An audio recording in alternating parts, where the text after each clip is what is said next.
Hello, I am President Nisrat C. Paul Singh. Very good evening to all the delegates and the learned speakers who have joined us in the series of interactive session on factors for complete law prevention under the series Understand and Be Understood, which is being hosted by Nisbat International. Let me introduce Nisbat in a few words. Nisbat was established in the year 1919, about 30 decades back. It started training courses in the field of private security, safety, security management, and applied technology. It also conducted courses for the retired defense personnel for their second career in the private security industry. Now Nisbat aspires to become the foremost corporate training institute and a think tank organizationally in the field of security and safety. Nisbat has now started 4 wings. Nisbat Forum to organize webinars, seminars, conferences, interactive sessions, debates, declamations, etc. Nisbat Academy to conduct virtual training programs, assessments, certifications. And Nisbat Enterprise to undertake audits, surveys, and also to establish partnership and international alliances. Nisbat Foundation to undertake welfare and social work for the society at large, with particular reference to the subject of security and safety. With these words, I'll now go forward to introduce the chairman and moderator of this session, Mr. Pavanjit Ahluwalia. Mr. Pavanjit Ahluwalia took voluntary retirement from the parachute regiment of the Indian Army at a very young age and jumped into an unknown area of business. His warmth is contagious, I must say.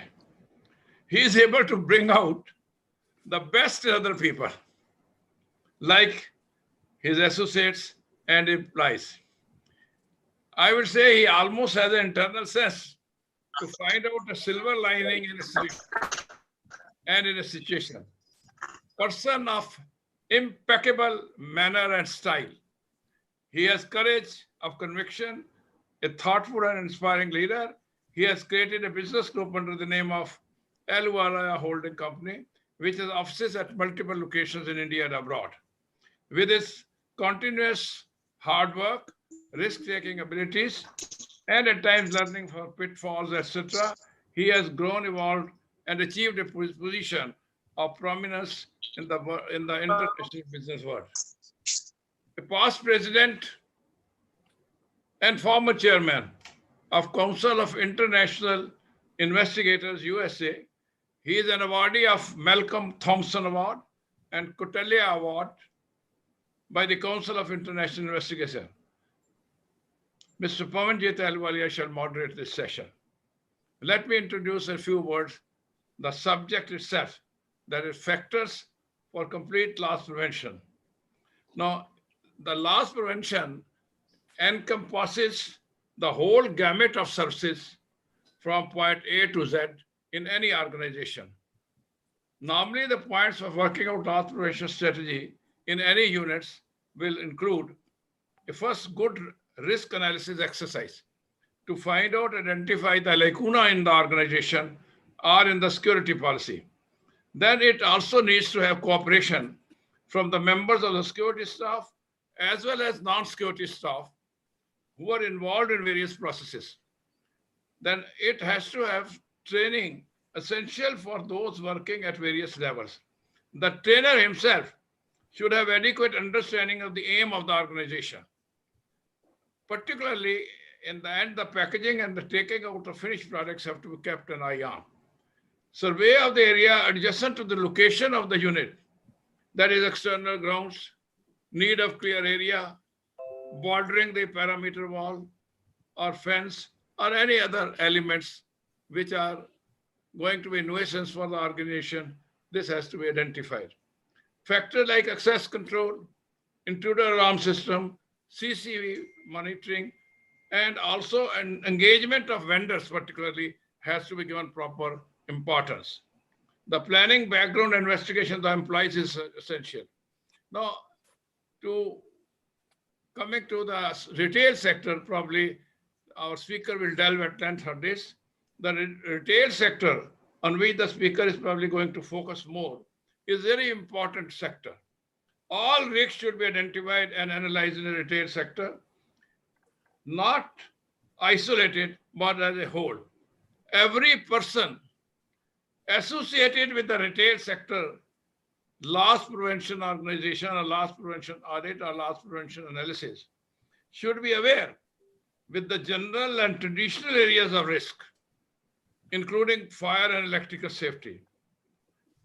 Stealing by own staff or shoppers has to be kept in view.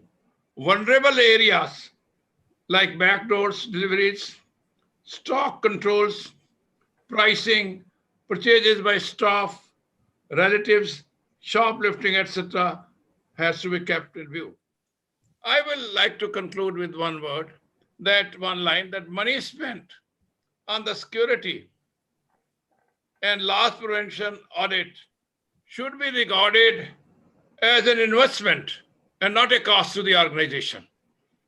With these words, I like to pass on the proceedings to Mr. Pawan Ahluwalia, who is going to moderate this session. Thank you very much. Thank you very much, Mr. Sipal Singh. I'd like to begin by thanking the sponsors of the event. The sponsors for today's event are Premier Shield Private Limited and Premier Consulting and Investigations Private Limited. The event is also supported by Tag Scores, which is an examinations platform, India Skills Private Limited, which is an assessment company, and JMD Cargo, which is a logistics company. Nisbat is also offering sponsorship opportunities for your products or services. So in case you wish to sponsor the event, please contact the Nisbat staff for the opportunity. Today we have participants from India, Bhutan, France, Senegal, Singapore, and the United States. May I request all participants to keep themselves muted and also have your videos on so that we can see you. The event is on live on YouTube and Zoom at this point of time. And after the event, you could view this on the Nisbat website and also on YouTube. I now take a minute to introduce our president, Mr. Sipal Singh. Mr. Sipal Singh is a master's in English literature. He has served the police services in very senior appointments in the government of India. He was also the first chief of the Rapid Action Force, and he also raised this force in India. He also raised the Indian Police Academy in the Indian state of Rajasthan. And during his distinguished service with the police, he was awarded the President's Police Medal for Distinguished Services, the Indian Police Medal for Meritorious Services, the Police Special Duty Medal with Bar, Asana Medal, and a number of other commendations and rewards. Post-retirement, he worked as a consultant with the Tata Iron and Steel Company and was assigned the responsibility to streamline the security and vigilance matters in the coalfield division of TISCO. He was the chairman of the Technical Committee of Quality Control of India, which formulated the standards for star rating of private security companies. He was involved in developing the curriculum for private security guards under the Security Sector Skill Council. He was the head of the committee which designed and worked out national occupation standards for the training of private security guards and qualification packs and national occupation standards for firefighters. He was awarded the Security Personality of the Year award by the President of India in 2009 in New Delhi. He currently is an advisor to the Asian Professional Security Association, the Indian chapter, and the Honorary Director General to CAPSI, Central Association of Private Security Industry in India, and the Association of Private Detectives and Investigators of India. Mr. Sifal Singh's face is well known in India as a dynamic security professional. He is frequently called upon to share his views on various subjects connected to homeland security on national news channels. This was our president, and now I have the distinctive honor to introduce Mr. Jonathan Tull, our speaker of the day. I have known Mr. Tull since the 1990s, early 1990s, and maybe I think I know him now for about 30 years. Jonathan Tull is the President and Chief Executive Officer of Tull Global Corporation, an international investigative and security consulting firm. Mr. Tull served as a military field intelligence officer for the Israeli Armed Forces during the early 1970s. As an intelligence specialist, Mr. Tull supervised and initiated behind enemy lines intelligence gathering, relying on both hardware systems and personnel. In the late 1970s, Mr. Tull served as an anti-terrorism security specialist for the Israeli government. His responsibilities included supervising highly specialized personnel and interacting with the international law enforcement agencies and the European intelligence community.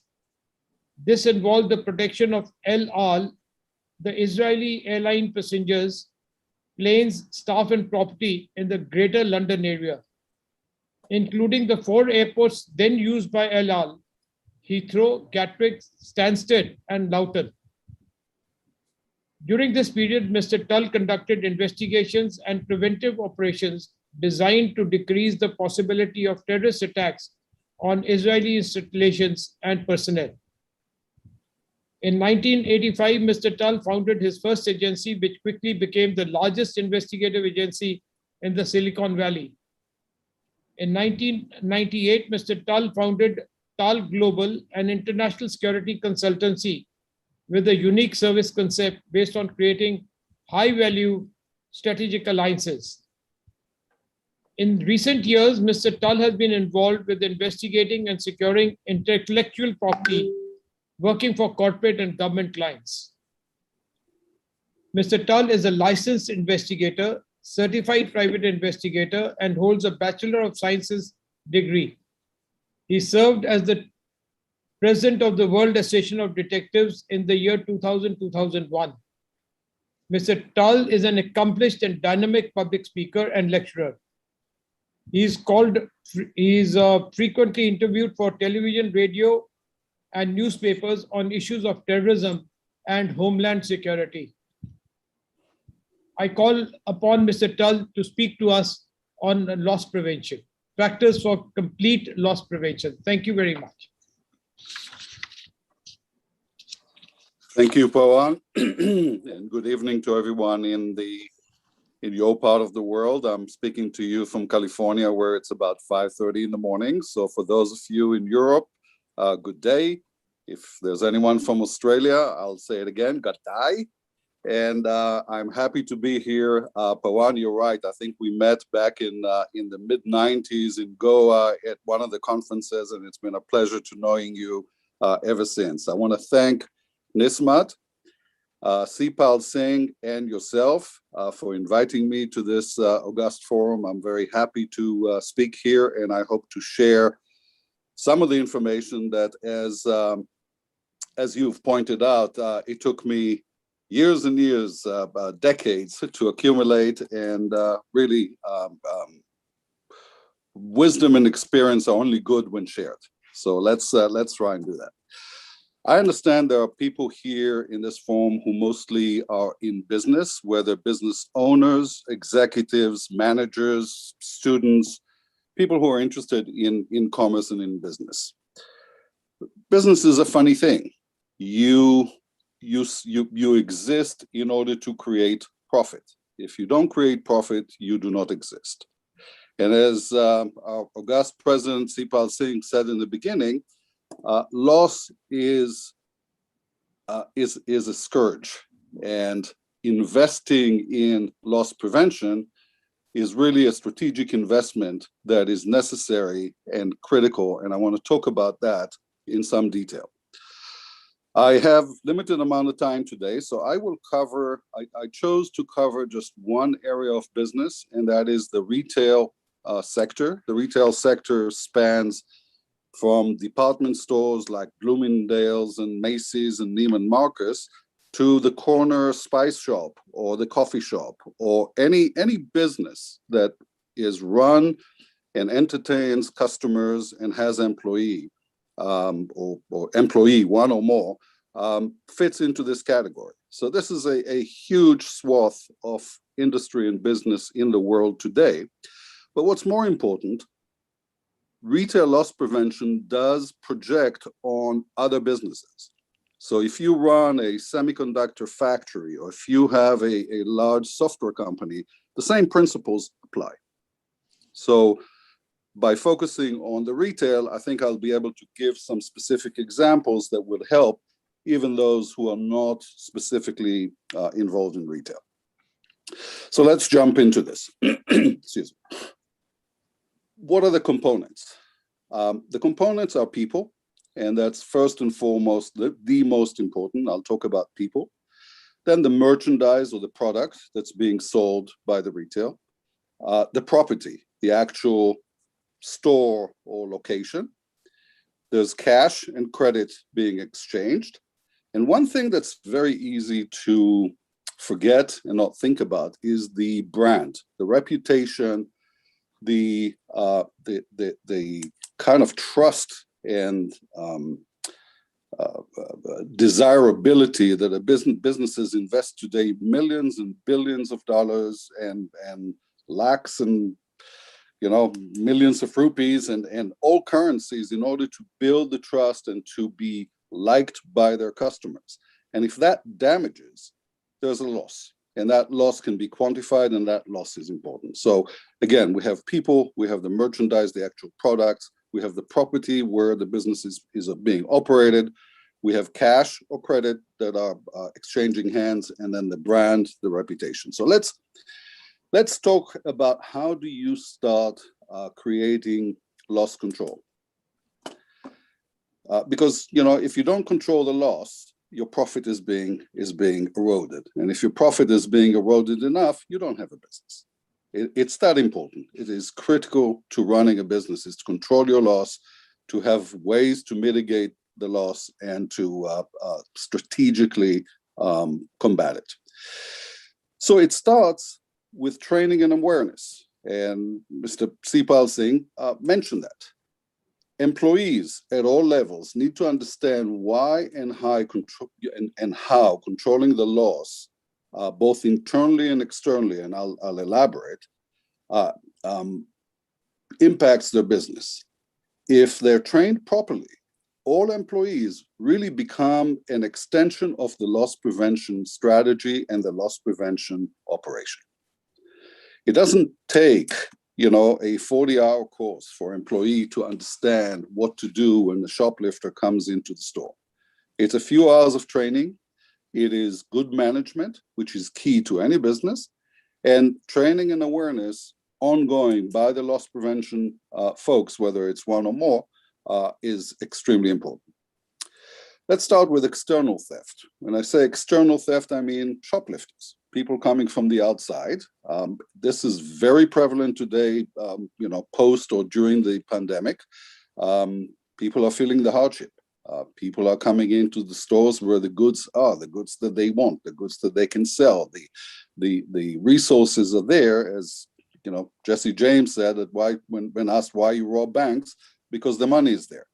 Why do people steal? Because the merchandise is there. And that will be. It's not something that we can stop completely, but we can deter and minimize it. So the best deterrent to external theft is good customer service.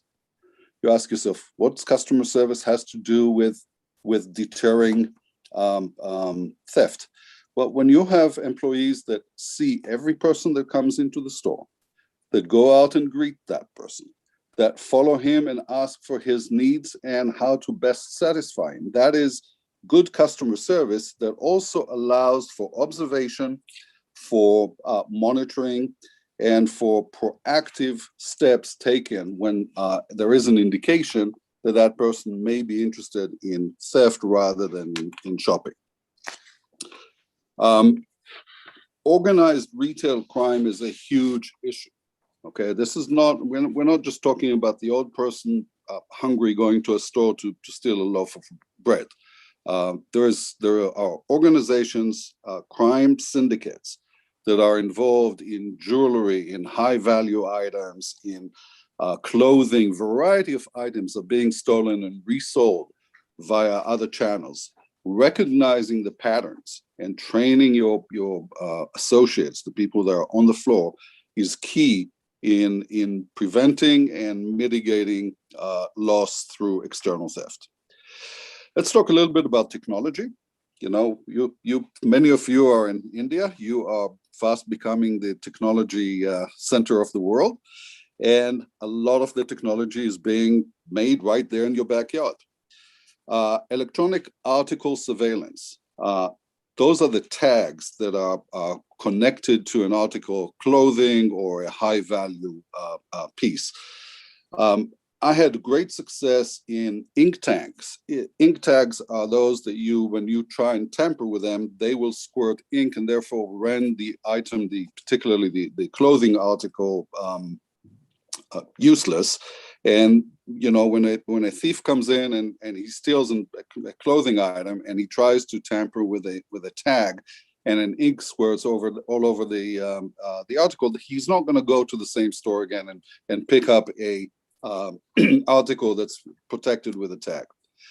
Locking cases.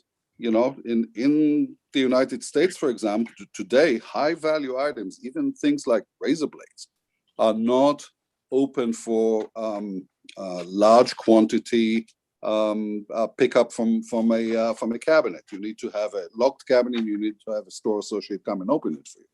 Cables, you've seen those in many stores. Cables that connect leather goods and high value items, so that an associate needs to come and open it.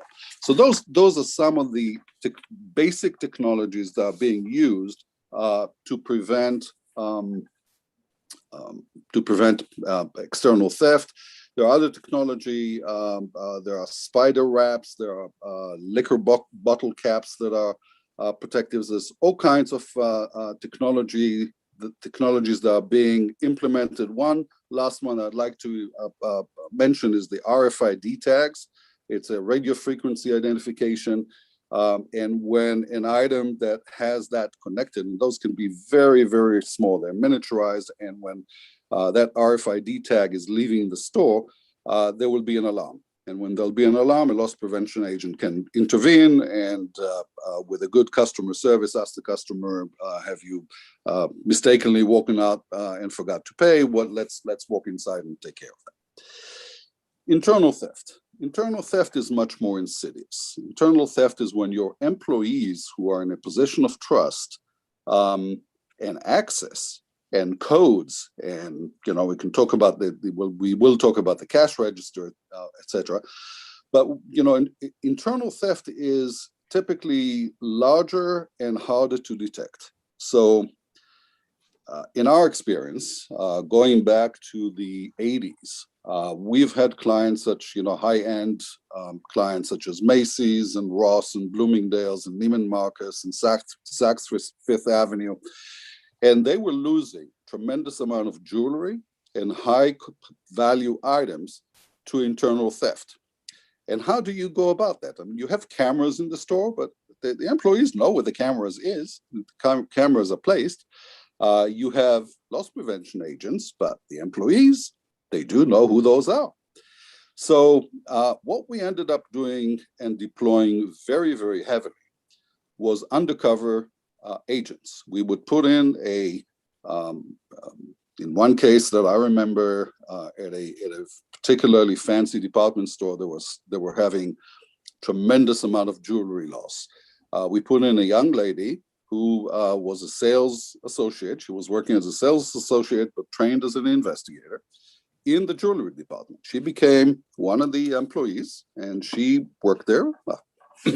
After a month, in conversation in the lunchroom and on the floor with her fellow associates, one of them approached her and said, you know, how do you feel about letting me sit here for a little bit, you know, take a break? And she said, you know, why? And said, no, I just want to hang out. And she said, okay, fine, I'll go and have a cigarette and I'll leave you to it. When she came back, she noticed in the display there were 2 rings missing. And so she had her first target, and she started befriending that person. And I'll cut a very long story short. In 4 months, that lady took out 17 of the associates in the jewelry department, proving serious theft, which means thousands of dollars. But it takes time. It is not cheap. It's quite expensive to have an employee in-house, but it is a very, very effective tool against internal theft. Again, management, training, exception reporting, anything that's out of the ordinary should be reporting.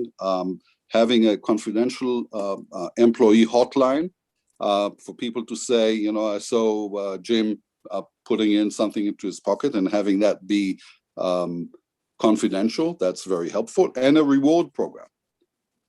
Giving employees an incentive to report what clearly is an internal theft. Also, the audit trail, knowing, you know, where your merchandise is, when is it missing, when did you incur the loss, which department, what was it, is critical. Let's move on to cash and credit. Obviously, when you have a retail establishment, you have money. And the money can be in a form of a cash, or it can be in a form of credit. And both of those, let me talk first about cash. Cash is very vulnerable. People can just put cash in their pockets and walk away, and it would be very difficult unless you have a way to deal with it. Also, robbers. You know, even the fanciest places in the fanciest locations do suffer from robbers.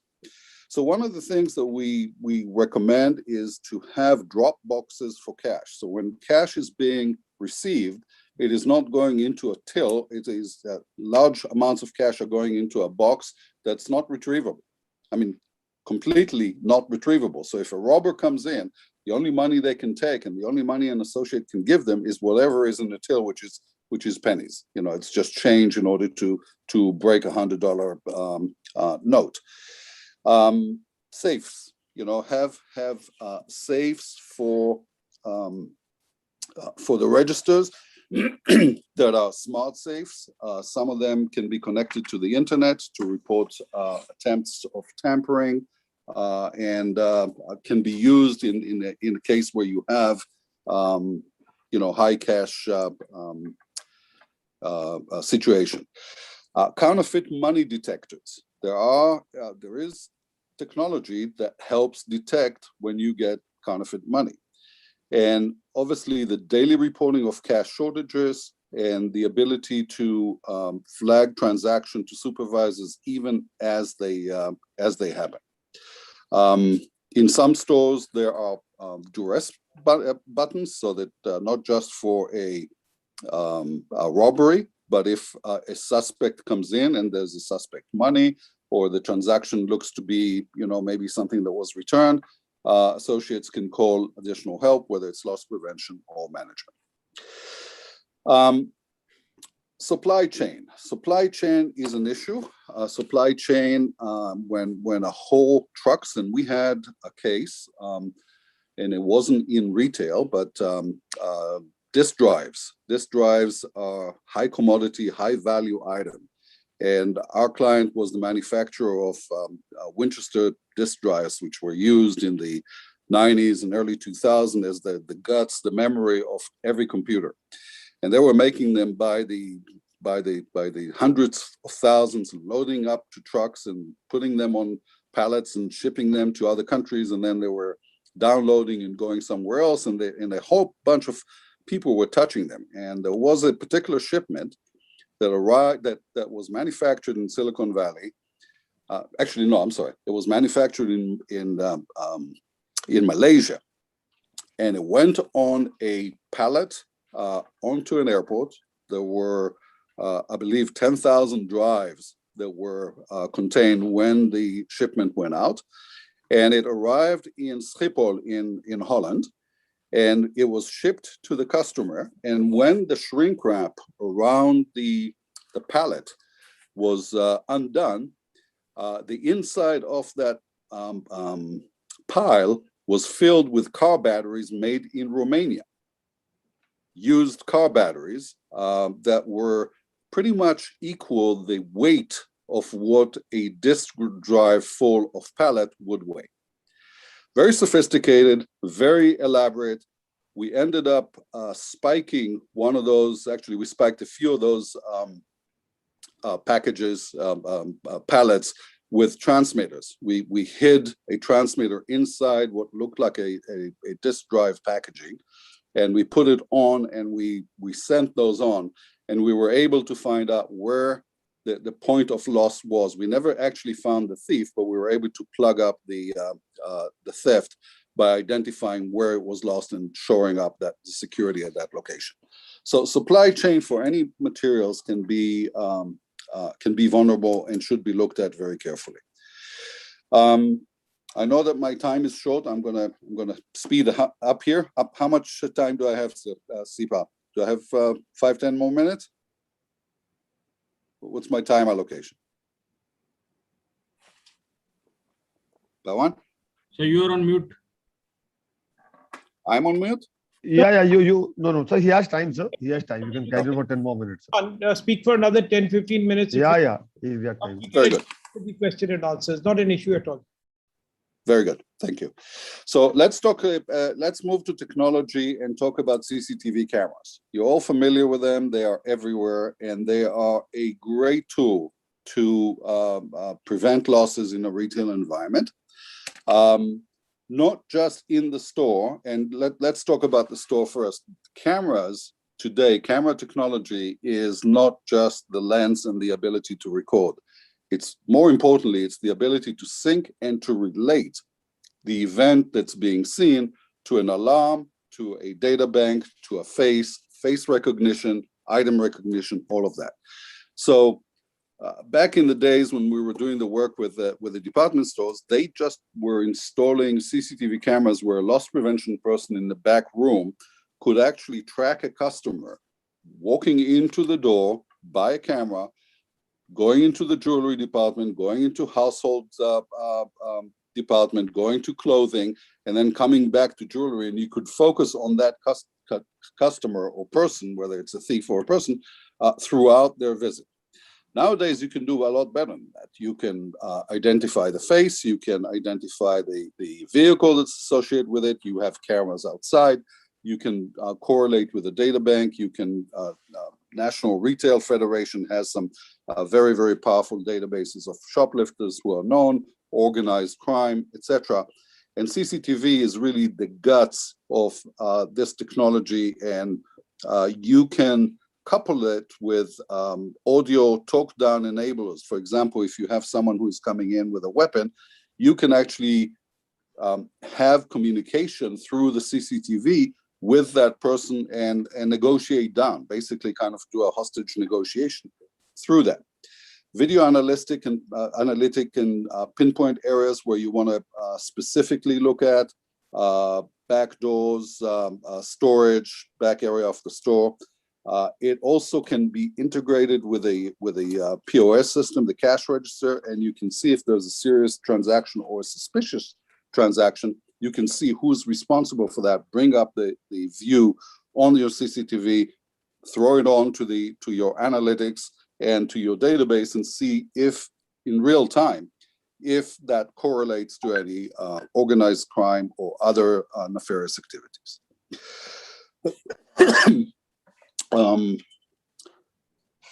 Okay, so heat mapping. Heat mapping is something that is not quite deployed in retail because of cost, but it is, as costs go down, I think a potential future tool.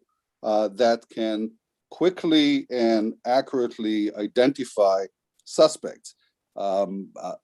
Even through, and it may sound futuristic, but when a person is perpetrating a theft, their body temperature will go up.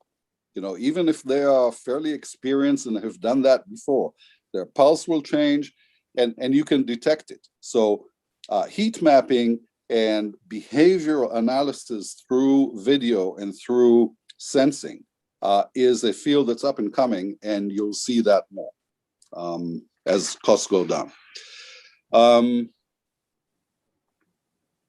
So the major stores in the US now are doing self-checkout, and there are pluses and minuses to that. They're clearly highly monitored, but there are opportunities for theft, so that's being explored.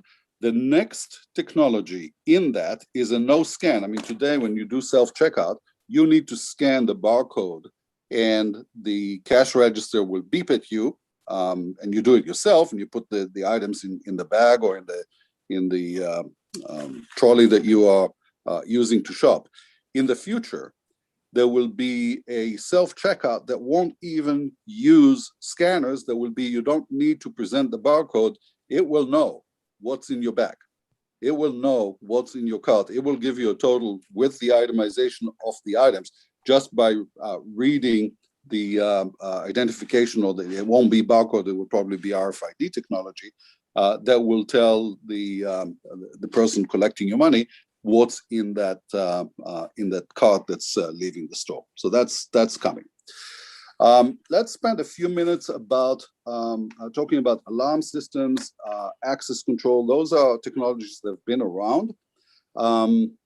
The alarm systems that, let's say, a small or even a large retail establishment has should include areas that you don't normally think about, like skylights.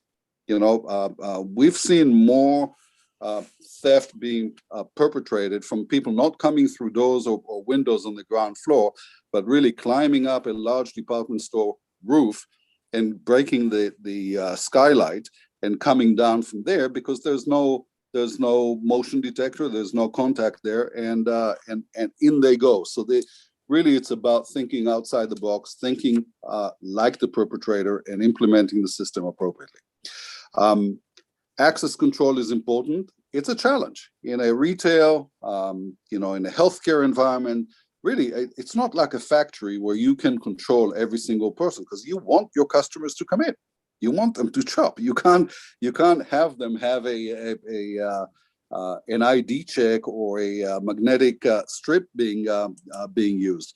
So your access control really reverts back to what I was talking about in the beginning, which is good management, good customer service, good procedures for loss prevention, extending the ability for you to deploy loss prevention agents by enlisting every employee and training them. Audits need to be done, daily, weekly, in a variety of ways. I'm not going to get into it. It's an important topic. It lets you know where your losses are. In general, I'll just give you a couple of statistics. In the US, if you have anywhere between 2 and 3% of loss from a retail establishment, you're doing okay. If you are in the 4, 5, 6%, this is dangerous territory, and you're eating into your profit margins, into your bottom line in a very significant way. And when an audit comes back and you have 5% loss, the CEO is going to be bringing in the loss prevention manager or the security director and raking them over the coals because they're not doing their jobs. It's critical. Some of you I know, because some of my friends here are in the security guard business. Security guards are important to any establishment, and as well as security, as well as retail. They provide the observe and report function.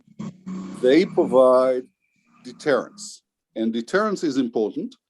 And for deterrence, you need to be training them to do what needs to be done. They also provide a certain sense of security, particularly in areas that are not the most savory area where you have a high-end retail store. Customers would prefer to go in if they see a security guard outside and are not subjected to, walking out with expensive items and being robbed. Security guards, though, can be a huge cost factor, and they can be ineffective if not trained properly. So they have to have a guard tool system so that they do their job, they patrol, they are in areas that are randomized so that an observer, a potential perpetrator cannot just sit there in the bushes and say, okay, I have 17 minutes until the guard comes back, let's break through this door. So it needs to be randomized, it needs to be well thought, and they need to be accountable to what they're doing. Some bad news for you guys. Pawan, I know you have a good number of security guards under your employment. The trend is to replace human security guards in retail, particularly in retail, with robots. There is a robust robot industry sprouting. There are thousands of them being manufactured. I actually have visited a company that produces them. Those look like a figure from Star Wars, and they roll around. They identify people. They can talk. You can have the security operations center communicate with a person. You can do a number of scans, and so the deterrence factor, the presence, the sense that you are being observed can be achieved without paying a security guard to actually walk over there. The robots are durable. They are obviously rechargeable. They communicate with each other. There's a lot of advantages, and I think the security industry is best advised, and I know at least one global security company, Securitas, is deploying them in a number of locations, retail, high-end shopping malls, as an alternative to human guards. And I think that is coming. It is coming. It's not completely going to eliminate the need for humans, but it's definitely going to curtail the numbers of human security guards on location. I'm going to stop here and open up the discussion for questions. It's been a pleasure talking to you and sharing with you, and I look forward to some stimulating and interesting questions. Thank you. Then I'm going to ask you the first question, and that is, return frauds have become a very big issue now with a lot of e-commerce companies, as well as with companies like Costco and so on. What are your comments on the return fraud business? Hold on just a second. I lost your signal here. Okay, there you go. Return, we're talking about return merchandise that's fraudulent. Return frauds. So those are part of the system of analytics. When you see one person returns items on the system, I mean, when you have the odd return of a shirt, I don't think retail organizations are really interested in that. I think customer service and service in general takes precedence, and they'll just return it to create the trust and the brand affinity that they want to create. But they do take information about the return, about the person. They take the credit card, they take the person's name, etc. They do analytics with it. And when you see one person returns incessively and large amounts of items and high cost items, then you can start an investigation into the potential organized retail theft ring and getting to the bottom of that. So I guess my initial answer to this question is, if it's minor, there's not much done. If it's major and repeat, then there are ways to combat it. I have another question. How do you prevent undercharging? in retail? We've had that, and the undercover technique was working very, very well. I think the reward and the hotline and the really working with, because you need to have an employee collude on the undercharging. Okay, they basically, the customer will come in and will pay less than the amount due. The employee will ring it as a fully paid and will pocket the change. That's what we're talking about with undercharging. And because you have collusion with employee, those same tools that I was talking about with internal theft, those are the ones to be deployed. You incentivize, you train, you do a confidential hotline, and when needed, when it's really a major problem, you can use undercover. In the retail industry, you would have done a lot of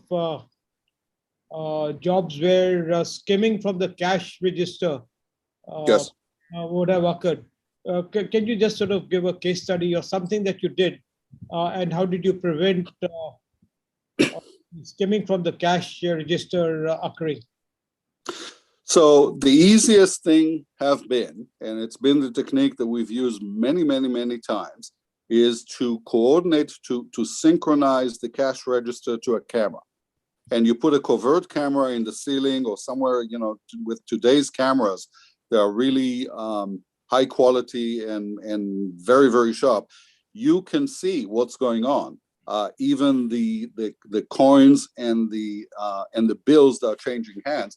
And when you audit it afterwards and you see where the loss is, you can actually see the employee who is doing the, you know, who's pocketing the shortage. You confront them with them. You do an investigation. You take them away. You put them away. Very effective. How important, in your opinion, is the pre-employment screening of employees?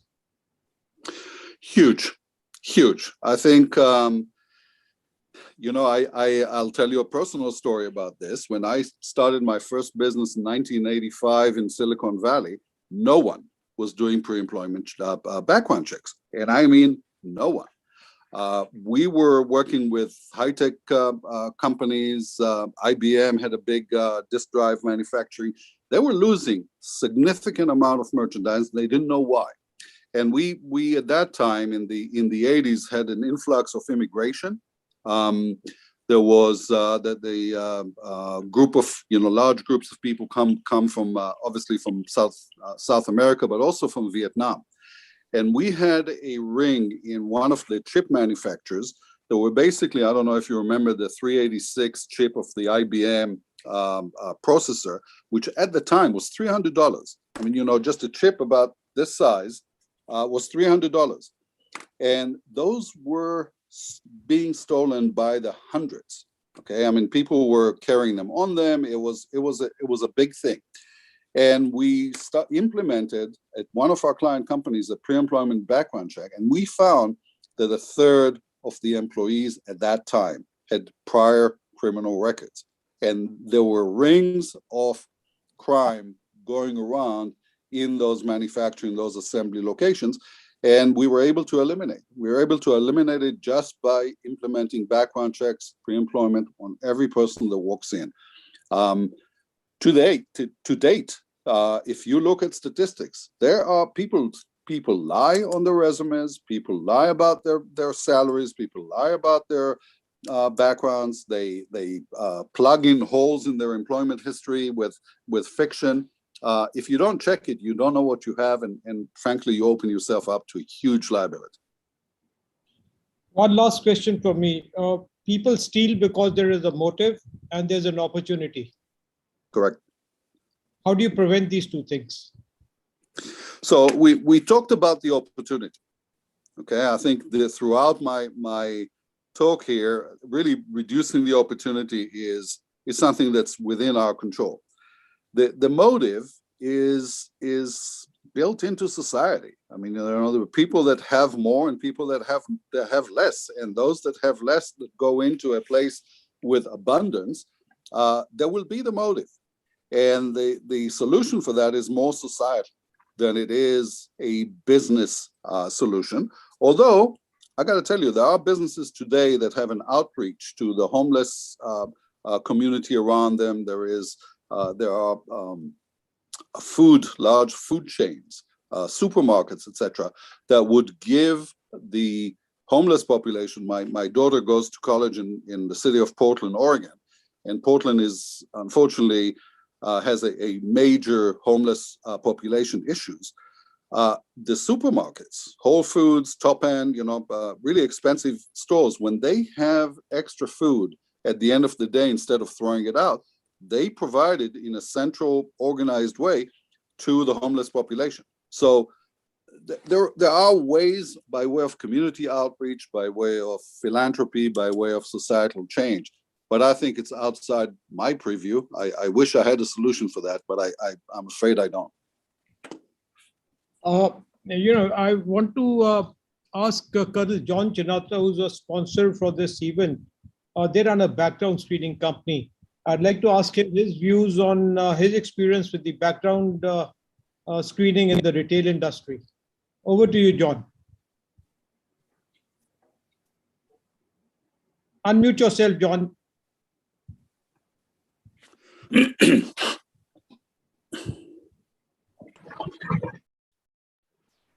John, you're still muted. Still a basic problem in the retail industry. There's a lot of echo. Two computers on. There are two computers. You got two devices working in your place.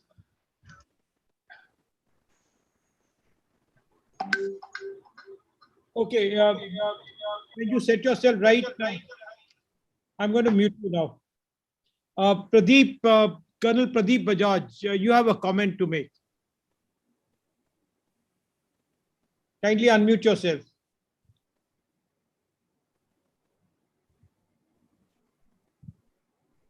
Yeah, I was just mentioning. Can you hear me, John? Yes. Can you hear me, John? It's okay. Pawan, you can hear me? Yes, Pradeep. Please carry on. I was just mentioning that pilferage is the essential, the subject that we have covered here today, John.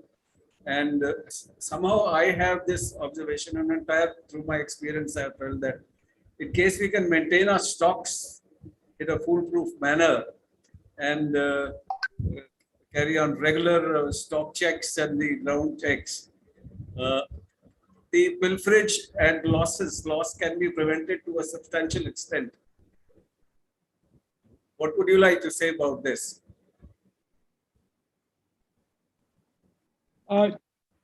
Jonathan, you're muted now. Thank you. Can you hear me now? Yes. Yes. Okay. So if I understand the questions, it's about maintaining your stock and understanding what do you have by way of supply and what merchandise you have. Is that the question? That's right. Okay. So this is what I throw into proper management. If you don't know what you have, and if you don't audit it, and you do not know that you have losses, you really are running your business very poorly, because every business needs to know what there is on supply, what there is to sell, when to order additional supplies. I mean, that needs to be, your finger needs to be on the pulse of what's going on with your stores and your supply, and preferably in an automated way, or at least a semi-automated way that you can audit. So in modern businesses, when something goes out from the shelf and being scanned out through the POS system, immediately the purchasing system is being alerted that an item has been removed and needs to be replaced and need to be bought. Now, a human needs to audit this. But if you don't know what you have and you don't know what you should have, you have no control over your loss percentages, and you're doomed to be victim to pilferage. Yes, there will be no accounting. John, are you okay now to ask your question? I'll try, sir. Can you?